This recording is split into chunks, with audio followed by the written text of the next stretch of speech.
What's up everyone, in this short guide I'll show you how to download CapCut on your Mac. Let's follow my steps. Tap on Command Space and here typing App Store.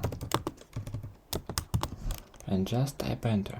In the Appear window you can instead your cursor on the search bar and just click here and type in here CapCut and just tap Enter. And as you can see, CapCut is here. And you can just click on download button, and as you can see, download is starting. You can click here and just reading reviews. This program is very easy and very simple for editing. Once program is downloaded, you can click on open button and just wait.